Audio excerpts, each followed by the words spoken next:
Very good morning, students. Today we are going to discuss about the chapter presentation of data, that is textual and tabular presentation. In our last chapter we have discussed about the classification of data or its organization, but in order to classify the data we have to decide that how can we present our data. So there may be a problem arise regarding the presentation of data, that what type of steps and which methods we should follow to present our data. कैसे हमने अपने data को present करना है, वो सारी चीज़ें हम यहाँ पे इस चैप्टर में देखेंगे। ठीक है, क्योंकि डाटा को सिर्फ क्लासीफाई अगर करना है तो क्लासीफाई करने के लिए उसको प्रेजेंट करना बहुत ज़्यादा ज़रूरी है, क्योंकि उसकी प्रेजेंटेशन से ही जो हमारा डेटा है वो क्लियर बनेगा एंड अट्रैक्टिव बनेगा। क्लियर। सो हमें यहाँ पे डेफिनेशन दी है प्रेजेंटेशन ऑफ डाटा की। देखिए क्या दी है उन्होंने। Presentation of data means exhibition of the data in such a clear and attractive manner. क्या करना है, डाटा की एग्जीबिशन करनी है, डाटा को शो करना है। किस तरह शो करना है, क्लियर एंड अट्रैक्टिव मैनर में, that these are easily understandable and analysed. ठीक है, कि डेटा को हमने इस तरह से शो करना है सो दैट कि वो जो है जो क्लियर मैनर में आए, अट्रैक्टिव मैनर में आए और इजीली अंडरस्टूड हो सके, उसमें उसको एनालाइज किया जा सके, रिजल्ट्स जो हैं वो फाइंड आउट किए जा सके। सो इस तरह से हमने अपने डेटा को प्रेजेंट करना है। ठीक है, मेनली डेटा को प्रेजेंट करने के फॉर्म्स कौन कौन से हैं यहाँ पे। There are 3 well known forms by which we can present our data. First of all is textual and or descriptive presentation, second is tabular presentation and third one is diagrammatic presentation. इसके name से ही थोड़ा सा clear होगा आपको that what is textual presentation and what is tabular and what is diagrammatic presentation. In the textual presentation we will present the data in the textual form, कि यहाँ पे जो डेटा है उसको हम टेक्सचुअल फॉर्म में प्रेजेंट करते हैं, कि जो हमारा डेटा है उसको हम कंटेंट फॉर्म में शो करते हैं, डिस्क्रिप्टिव फॉर्म में शो करते हैं। ठीक है, लाइक एक पैरा की फॉर्म में शो कर देते हैं अपने डेटा को। ठीक है, जनरली हम ये जो टेक्सचुअल प्रेजेंटेशन है वो तभी यूज़ करते हैं जब हमारे पास जो अमाउंट ऑफ डेटा है वो क्या हो, स्मॉल हो। ठीक है, अगर हमने थोड़ा ही डेटा प्रेजेंट करना है तब हम किस वे में उसको शो करेंगे, इन द टेक्सचुअल वे में और टेक्सचुअल मैनर में हम उसको शो कर देंगे, डिस्क्रिप्टिव फॉर्म में शो कर देंगे, क्योंकि हमने सिर्फ 3-4 लाइंस में उसको एक्सप्लेन करके एक पैरा बना के उनको बताना होता है कि यस इस तरह से जो है हमारा डेटा जो है ये चीज़ें प्रेजेंट कर रहा है। ठीक है, बट इन केस अगर हमारे पास क्वांटिटी ऑफ डाटा जो है वो लार्ज हो, फिर हम ये मेथड जो है उसको यूज़ नहीं कर सकते। ठीक है, so textual presentation is suitable only when the quantity of data is not very large और when the quantity of data is small, कि जब क्वांटिटी डेटा को प्रेजेंट करने वाली हमारे पास स्मॉल है, कम डाटा प्रेजेंट करना है, then we use the textual presentation. Clear students. यहाँ पे देखिए आपको एग्जाम्पल भी गिवन है।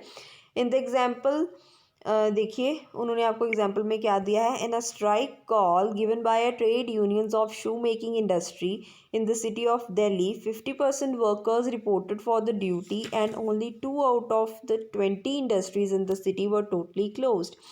ये देखिए हमें उन्होंने एक पैरा में सारी जो है एक रिपोर्ट बना के दे दी है। उन्होंने रिपोर्ट दी है रिगार्डिंग द स्ट्राइक, कि स्ट्राइक की है ट्रेड यूनियंस ने, इंडस्ट्री है शू मेकिंग इंडस्ट्री, वहाँ के वर्कर्स जो हैं वो वहाँ के ओनर्स की जो कुछ मांगे हैं उनसे एग्री नहीं करते। सो उन्होंने स्ट्राइक की है, स्ट्राइक कॉल की है। तो उन्होंने उसके बारे में बताया है कि 50% वर्कर्स जो हैं वो रिपोर्ट ड्यूटी पे आए थे, 50% वर्कर्स जो थे वो एग्री थे उनकी इंस्ट्रक्शन से, उनके फैसलों के साथ।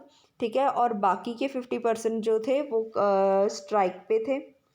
ठीक है, एंड 20 इंडस्ट्रीज़ में से only 2 out of the 20 industry in the city were totally closed. 20 industries में 2 इंडस्ट्रीज़ ऐसी थी जो टोटली क्लोज्ड थी। ठीक है, सो उन्होंने सिर्फ स्मॉल अमाउंट ऑफ इंफॉर्मेशन देने के लिए डाटा को उन्होंने टेक्सचुअल फॉर्म में प्रेजेंट कर दिया है। ओके। नेक्स्ट एग्जांपल भी यहाँ पे हमें दी गई है जो कि बहुत इजी है, जिसमें उन्होंने बताया कि नॉन गवर्नमेंट ऑर्गेनाइजेशंस ने एक एनजीओज जो हैं उन्होंने एक सर्वे कंडक्ट किया था, जिसमें उन्होंने बताया कि in the state of Punjab area under the pulses has tended to shrink by 40%। Means के पल्सेस उगाने का जो एरिया था, पंजाब के लोगों ने क्या किया है, जो दालें पहले वो उगाते थे उनका उन्होंने एरिया कम कर दिया है, 40% कर दिया है। पहले जहाँ वो 70% तक पल्सेस उगा लेते थे, उन्होंने अपना वो एरिया कम करके 70 की बजाय 40% कर दिया है। 70 मैंने सिर्फ यहाँ पे एज्यूम किया आपको बताने के लिए कि किस तरह श्रिंक किसे बोलते हैं, कैसे श्रिंक किया है। एंड दूसरा उन्होंने क्या इसमें आपको शो किया है, लाइक राइस एंड वीट का जो एरिया है वो उन्होंने एक्सपेंड किया है, बढ़ा दिया है बाय 20%। ठीक है, तो इस तरह से रिपोर्ट जो है हमें टेक्सचुअल फॉर्म में शो की जा सकती है, हम कर सकते हैं अगर हमने अपने डेटा को टेक्सचुअल प्रेजेंटेशन के थ्रू शो करना है। ओके। नेक्स्ट उसकी बताइए सूटेबिलिटी, आप उसको मेरिट्स भी बोल सकते हो कि क्या इसके मेरिट्स हैं टेक्सचुअल प्रेजेंटेशन के। Textual presentation of data, as I already told, like it is more suitable when the quantum of data not very large, कि जब क्वांटिटी डाटा की ज़्यादा लार्ज नहीं है, थोड़ा ही डाटा प्रेजेंट करना है, then we go with the textual presentation. Then a very small amount of or small volume of data presented as a part of subject matter of study becomes a useful supported evidence to the text। क्योंकि जब हमने सिर्फ थोड़ा amount of data जो है वो show करना होता है, जो कि हमारा बहुत इंपॉर्टेंट पार्ट है हमारी स्टडी का, हमारी रिपोर्ट का, तब इस तरह की जो इन्फॉर्मेशन है वो एक सपोर्टिव एविडेंस बन जाती है। ठीक है, जिसमें हम सिर्फ परसेंटेजेस में सिर्फ बता देते हैं कि इतने परसेंट लोग इस तरह इस कैटेगरी में आ रहे हैं और इतने परसेंट लोग इस कैटेगरी में आ रहे हैं। अगर हमने ऐसे सिंपली उनको एक पैरा की फॉर्म में जो है लिख के 3-4 लाइंस में दे दिया है, देन इट इज़ सूटेबल। ठीक है, इससे भी हम अच्छी तरह से डेटा को प्रेजेंट कर सकते हैं। ओके, सो ये है इसकी कुछ सूटेबिलिटी और मेरिट्स के पॉइंट, जिसमें आपको 2-3 एग्जांपल्स भी, एक आधी एग्जांपल दी है, इसको आप रीड कर लेना। सो this was all about the textual presentation. But इस साथ ही साथ इसी के साथ आपको कुछ ड्रॉबैक्स भी दिए हैं इसके, कि डीमेरिट्स हैं क्यों टेक्सचुअल प्रेजेंटेशन जो है वो यूज़ नहीं करनी चाहिए।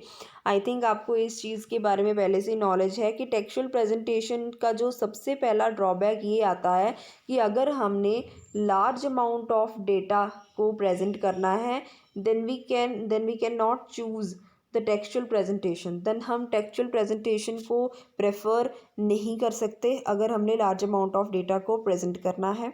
ठीक है, सबसे पहला तो ड्रॉबैक इसका यही आ जाता है।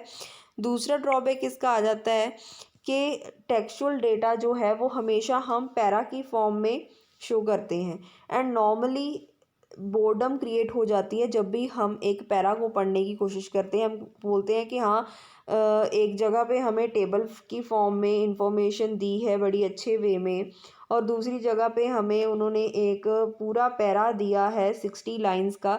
Then instead of going for reading the para we will prefer the table. ठीक है, कि हम टेबल को प्रेफर करेंगे, हम पैरा को पढ़ने नहीं जाएंगे, हमें वो थोड़ा बोरिंग लगेगा कि हाँ लाइन टू लाइन इसको पढ़ना पड़ेगा, एंड जस्ट एक ग्लैंस लुक देने से इसके ऊपर टेबल पे, मतलब एक जस्ट लुक डालने से हमें पता लग जाता है कि टेबल क्या शो करना चाहता है। So first of all drawback इसका ये आ जाता है टेक्सचुअल प्रेजेंटेशन का, कि एक तरह का बोर्डम क्रिएट हो जाता है, हम इसको नहीं पढ़ते। ठीक है, दूसरा जो है इस तरह का जो टेक्सचुअल प्रेजेंटेशन ऑफ डेटा हमें प्रोवाइड किया होता है, अगर हम टेक्स्ट फॉर्म में दें या डिस्क्रिप्टिव फॉर्म में अगर हम डाटा दें, तो इसका एक ड्रॉबैक ये भी आ जाता है कि कंपैरिजन नहीं हो पाता। ठीक है, तो आप मेनली ये 3 इसमें आप लिख सकते हो कि कंपैरिजन, लैक ऑफ कंपैरिजन होता है कि हम कंपैरिजन नहीं कर पाते अगर टेक्सचुअल फॉर्म में डेटा हमें प्रोवाइड किया हो। दूसरा, थोड़ा बोर्डम क्रिएट हो जाता है। ठीक है, देन लार्ज अमाउंट ऑफ अगर डेटा हमें प्रेजेंट करना हो, then we can't choose this type of presentation of data. Okay, next उसके बाद हमारे पास जो है that is tabular presentation of data. Tabular presentation, जैसे कि इसके नेम से ही क्लियर है, in which we use the rows and columns to present the data, जिसमें हम रोज एंड कॉलम्स को यूज़ करते हैं डेटा को प्रेजेंट करने के लिए। There is a 2 types of dissections when we go for the tabular presentation. First dissection is vertical dissection. सबसे पहले एक वर्टिकल डाइसेक्शन होती है जिसमें इस तरह वर्टिकल फॉर्म में डाटा शो किया होता है, दूसरी होती है हॉरिजॉन्टल डाइसेक्शन जिसमें इस तरह से डाटा शो किया होता है। और अल्टीमेटली ये क्या बनता है, ये अल्टीमेटली एक टेबल की फॉर्म बनती है। क्लियर। सो इस तरह से एक टेबल बनता है। टेबल की आपको यहाँ पे टेबुलेशन की दो डेफिनेशन दी है, जो आपको इजीली समझ आती है आप वो कर लें। ब्लेयर की यहाँ पे डेफिनेशन दी है कि tabulation in its broadest sense is an orderly management of data in the columns and rows. की टेबुलेशन क्या है ब्रॉडेस्ट सेंस में अगर कहा जाए कि ये क्या है कि ऑर्डरली मैनेजमेंट करना, अरेंजमेंट करना डेटा का कॉलम्स एंड रोज की फॉर्म्स में। ठीक है, आई थिंक सभी को ये चीज़ क्लियर होगी। इस तरह की जो वर्टिकल लाइंस होती हैं उनको हम क्या बोलते हैं, कॉलम्स, एंड जो ये लाइंस होती हैं इस तरह वाली उसको हम क्या बोलते हैं, रोज। ठीक है, so this was all about the meaning of table and its definition. Then we come to the our next and most important topic, that is the components of the table, which is very important from the exam points of view. First of all, its first point is table number. Components of table का मतलब क्या होता है कि जब भी हमने table बनाना है तो ये चीज़ें जो हैं उनको ध्यान में रखना है, मतलब ये चीज़ें हमने उस टेबल में लिखनी ही लिखनी है। ठीक है, सबसे पहला क्या है, table number. First of all table must be numbered, कि जो भी हम टेबल बना रहे हैं, जितने भी टेबल्स हमने अपनी रिपोर्ट में यूज़ किए हैं, हमारी रिपोर्ट है 2-3 पेजों की, उसके ऊपर हमने 3 मान लो 4 टेबल बनाए हैं, then we should number it, then हमें उसको नंबर देना पड़ेगा सो दैट कि हमें इजीली पता चल जाए जब भी हम नीचे कुछ उसकी इस तरह से कुछ लाइंस भी लिखें टेबल के नीचे, तो हम उसको रेफ़र कर पाएँ कि ये जो पैरा है ये रेफ़र करता है दिस टेबल को, this para is referred to the second table, this para is referred to the third table and this para is referred to the fourth table। इसका मतलब क्या है कि हमें अपने टेबल्स को क्या देना होगा, नंबर देना होगा। सबसे पहले हम उसके ऊपर एक नंबर लिखेंगे, this is the first table, second, third और फोर्थ। ओके, जैसे आपकी बुक में भी कई बार जो है टॉपिक्स एक्सप्लेन किए होते हैं और साथ में फिगर्स बनी होती है और फिगर को उन्होंने नंबर दिया होता है और एक्सप्लेन करने के बाद वो बोलते हैं refer to the figure number 1, refer to the figure number 1.5, 1.6। तो इस तरह से हमने टेबल्स को भी क्या देना है, नंबर देना है। Next most important component is title, कि हमने अपने टेबल को विदाउट टाइटल नहीं छोड़ना है, अपने टेबल को हमने टाइटल देना है and it must be in the bold letters, वो बोल्ड लेटर्स में होना चाहिए। और टाइटल जो है वो ज़्यादा मतलब जो है इतना ज़्यादा अच्छा होना चाहिए कि वो अट्रैक्टिव हो, सिंपल हो, क्लियर हो, शॉर्ट हो।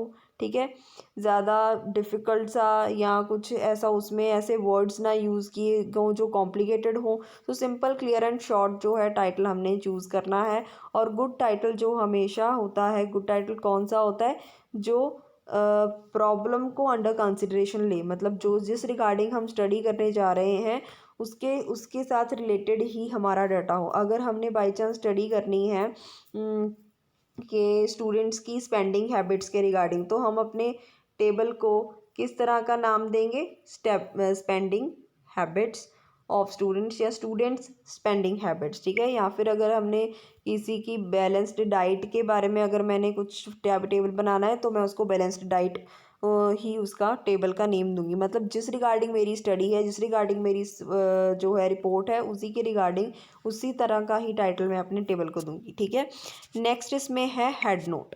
हेड नोट किसे कहते हैं, देखिए हेड नोट का यहाँ पे ये देखो, ये हो गया आपका टेबल नंबर, यहाँ पे आ जाएगा टाइटल और यहाँ पे है हेड नोट। कई बार टाइटल में हम पूरी चीज़ एक्सप्लेन नहीं कर पाते, टाइटल मैंने बोला कि हम जो टाइटल है वो शॉर्ट रखते हैं, सो इसी वजह से हम यहाँ पे एक हेड नोट देते हैं जिसमें पता लगता है कि हमारा जो टेबल है उसमें हम क्या प्रेजेंट करना चाहते हैं। यहाँ पे एक एग्जांपल भी दी है आपको, देखिए ये है आपको एक टेबल दिया हुआ और यहाँ पे अब आपको पता चलेगा किस चीज़ को हेड नोट बोला है, किस चीज़ को टेबल नंबर बोला है। देखिए फर्स्ट दिस वन इज़, यहाँ पे जो आपको दिया है ये है टेबल नंबर। ठीक है, देन ये आपको क्या दिया है यहाँ पे, टेबल का टाइटल। ठीक है, यहाँ पे देखो सारी चीज़ें बार बार एक बार उन्होंने बताई हैं कि ये है हमारा टेबल नंबर, ये जो लिखा है यहाँ पे क्या है, टाइटल, ये आपको उन्होंने सिंपल वे में करके बताया है, ठीक है। और हेड नोट किसे बोलते हैं, इस तरह से हेड नोट दिया जाता है जिसमें लिखा जाता है कि यहाँ पे टन्स लिए गए हैं, परसेंटेजेस यूज़ की गई हैं, 1000 टन्स है, 100 का मतलब क्या है 1000 टन्स, 200 का मतलब क्या होगा 2000 टन्स। इस तरह से हेड नोट्स जो हैं ऊपर दिए होते हैं। ये जो यहाँ पे आपको दिया है this one is it is a head note, जो ये शो करता है कि नीचे जो क्वांटिटी लिखी है वो लैक टन्स में है और यहाँ पे जो अमाउंट दी है वो परसेंटेज की अमाउंट है, ठीक है। ये होते हैं हेड नोट्स। आपको समझाने के लिए यहाँ पे एग्जांपल दी हुई है साथ में। सो हेड नोट क्या है, if the title of the table does not give complete information then it is supplemented with the head note, कि अगर टाइटल आपको पूरी इन्फॉर्मेशन नहीं देता देन उसके साथ हम क्या देते हैं, एक हेड नोट देते हैं जो कंप्लीट कर देता है information which is given in the title of the table, okay. Next उसके बाद क्या है, स्टब्स। स्टब्स क्या होते हैं, stubs rows of the table के टाइटल होते हैं। जैसे ये हमारा एक पूरा टेबल है, यहाँ पे रोज होती हैं और ये बनते हैं हमारे कॉलम्स, ठीक है। ये हो गई हमारी मेन कॉलम्स जहाँ पे हम हेडिंग्स लिखते हैं। तो क्योंकि ये रोज़ है, रोज़ के जो यहाँ वाला इधर वाला जो मेन कॉलम होगा, ठीक है, उसको क्या बोलेंगे हम, स्टब्स, जिसमें रोज़ की हेडिंग लिखी जाएगी, ठीक है। रोज़ के टाइटल लिखे जाएंगे, इसमें क्या लिखे जाएंगे, रोज़ के टाइटल, और इसको हम क्या बोलते हैं, स्टब्स, ठीक है। मैं आपको शो भी करती हूँ, ये देखिए दिस वॉज द स्टब्स और this was a stub head. ये क्या है, स्टब हेड, एंड ये क्या है, स्टब की एंट्रीज और स्टब की रोज, ठीक है। तो ये होते हैं स्टब्स। उसके बाद आ जाता है हमारे पास caption. Caption is the title given to the columns of the table. अगर हम रोज ऑफ द टेबल को टाइटल दे रहे हैं तो उसको बोलेंगे स्टब्स, अगर कॉलम ऑफ द टेबल को टाइटल दे रहे हैं तो उसको बोलेंगे कैप्शन। ये देखिए यहाँ पे दिस वन इज़, ये जो आपको दिया है this one is a caption, okay. This one is the title of the column. Next इसके बाद हमें जो दिया है that is body. I think आपको इस चीज़ के बारे में पता है, जैसे बॉडी ऑफ द लेटर होती है वैसे ही body of the table. Body of the table means sum total of the items in the table. ये जितनी भी आइटम्स अब हमारे पूरे के पूरे टेबल में हमने इंक्लूड की गई हैं वो सारी किस में आ जाएंगी, बॉडी ऑफ द टेबल में, and it is the most important part of the table, clear. इसमें सारी वैल्यूज़ जो हैं, आइटम्स जो हैं वो हम लिखते हैं, and each item in the body is called cell. Next इसके बाद आ जाता है footnotes. Footnotes are given for clarification of the reader. Reader को अच्छे से पता लग जाए कि टेबल में क्या लिखा है, या कई बार टेबल में हम कुछ ऐसी कॉम्प्लिकेटेड टर्म लिख देते हैं जिसके बारे में कई बार रीडर को नहीं पता चलता। तो हम टेबल बनाने के बाद, ये हमारा अगर पूरा टेबल बन गया है तो हम नीचे यहाँ पे एक फुट नोट दे देते हैं, मतलब लिख देते हैं ब्रैकेट्स में या कॉमास में डाल के कि ये चीज़ का मतलब ये है, इस एब्रीविएशन का मतलब ये है। अगर कोई भी हमने इस तरह की फुल फॉर्म यूज़ की है तो हम इसको पूरी एक्सप्लेन करके थोड़ा सा लिख देंगे कि ABC का मतलब ये है या DMC का मतलब ये है, ठीक है, इस तरह से। सो फुट नोट्स जो है वो टेबल की क्लैरिफिकेशन के लिए टेबल के नीचे जो है दिए गए होते हैं, ओके। नेक्स्ट ये देखिए आपको यहाँ पे इस तरह से दिखेंगे, यहाँ पे नीचे दिए होते, ये हमारा ऊपर सारा टेबल है, नीचे हमारे क्या होंगे, फुट नोट्स। यहाँ पे एग्जांपल में आपको मैं शो करती हूँ। जैसे ये हमारा टेबल दिया है उन्होंने, production of food grains in India 2016-17 में कितने फूड ग्रेन्स की प्रोडक्शन हुई है, ये हमने टेबल बनाया है सारा। तो यहाँ पे देखिए नीचे उन्होंने फुट नोट में बताया है in others all remaining food grains are included. अब यहाँ पे अदर्स है जिसको देख के कोई भी कंफ्यूज हो जाएगा कि अदर्स में कौन सी चीज़ें आएंगी। सो इस चीज़ को क्लियर करने के लिए उन्होंने यहाँ पे नीचे एक फुट नोट दे दिया है that other means that all type of other remaining food grains will be included in that, कि जितनी भी रिमेनिंग फूड ग्रेन्स होगी वो हम इसमें इंक्लूड करेंगे, इसमें अदर्स में इंक्लूड करेंगे, ओके।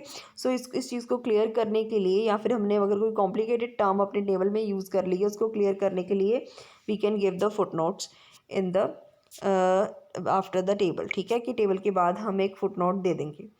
नेक्स्ट उसके बाद आ जाता है हमारे पास सोर्स। ये बताना बहुत ही ज़्यादा ज़रूरी है। अगर हमने जो टेबल है उसमें जो भी डेटा यहाँ पे यूज़ किया है वो किसी और का उठाया हुआ डाटा यूज़ किया है। सेकेंडरी डाटा हम किसको बोलते हैं, जो सेकेंड हैंड इंफॉर्मेशन होती है। लास्ट टर्म में आपको इस चीज़ के बारे में बताया है हमने कि सेकेंडरी डाटा किसको बोलते हैं, जो सेकेंड हैंड इंफॉर्मेशन हुई है, किसी ने पहले उसको यूज़ किया है, किसी ने उसको फाइंड आउट किया है, तो उसकी इन्फॉर्मेशन अगर हम यूज़ करते हैं तो उसको हम बोलते हैं सेकेंडरी डाटा। तो अगर हमने किसी और की यूज़ की हुई इन्फॉर्मेशन को दोबारा से यूज़ किया है, then we have to mention in the last कि अगर हमें फिर टेबल के एंड में उस चीज़ को मेंशन करना होता है कि हमने ये डाटा जो है वो कहाँ से लिया है, कौन से सोर्स से उठाया है इसको, ठीक है। और फिर एंड में हम लिखते हैं कि कौन सा पब्लिशर है, कौन सी साइट से हमने लिया है, कब उसने पब्लिश किया था, पेज नंबर क्या है, रेफरेंसेस क्या हैं। तो वो सारा हम अपना सोर्स में लिखेंगे कि हमने जो भी डाटा टेबल में शो किया है वो हमने कहाँ से उठाया है, कौन सी साइट से लिया है, कौन सी बुक से लिया है, कौन से पब्लिशर्स का उठाया है, ठीक है। सो हम सोर्स जो है इस तरह से एंड में देते हैं। यहाँ पे अब ये देखिए, एक बार मैं आपको शो कर दूँ, ये सारी चीज़ें यहाँ पे अब होंगी। So this was all about the components of the table in which various points are included like title number, title, table number, title, head note, stubs, caption, body, footnotes and source. यहाँ पे सारा कुछ उन्होंने बताया है कि किस चीज़ को क्या बोलते हैं। देखिए, ये है टेबल नंबर ऊपर, देन टाइटल, ये जो है इस तरह के, ये क्या है हमारे कॉलम्स, ठीक है। देन ये क्या हो गई हमारी rows. This one is stub head, जिस जहाँ पे रोज़ का टाइटल होता है, ये है कॉलम हेड, ये है रोज़ का टाइटल, जहाँ पे रोज़ का टाइटल होता है उसको हम बोलते हैं स्टब हेड। एंड ये यहाँ पे क्या होता है, कॉलम्स का टाइटल, इसको बोलते हैं हम कॉलम की कैप्शन, ओके। देन उसके बाद ये जो इन्फॉर्मेशन यहाँ पे लिखी होगी उसको हम बोलेंगे बॉडी ऑफ द टेबल, और जिसे हम सेल भी बोलते हैं। यहाँ नीचे लिखेंगे फुटनोट एंड सोर्स, क्लियर। अब नेक्स्ट यहाँ पे एग्जांपल दी है, इसमें भी यही चीज़ बताई है। एग्जांपल में this one is table number, this one is title, this one is head note, then this is stub and this is caption and this is cell और body, then footnote and source, ठीक है। अगर by chance अगर आप table का component अगर show करो तो आप साथ में अपने इसको ज़्यादा अच्छे से एक्सप्लेन करने के लिए, आप क्या कर सकते हो, इस तरह से टेबल भी बना सकते हो और एक एक चीज़ शो भी कर सकते हो, clear. So this was all about the components of the table. Then last topic जो हमने इस चैप्टर का करना है, लास्ट 2 टॉपिक्स अभी हमारे पढ़े हैं, कौन कौन से हैं वो, construction of the table and features of the good table, and next is merits of the tabular presentation. We will do these topics in our next video. Till then आप ये सारे जो टॉपिक्स यहाँ पे अब किए हैं इनको रिवाइज कीजिए। In case of any doubt contact me. Thank you so much.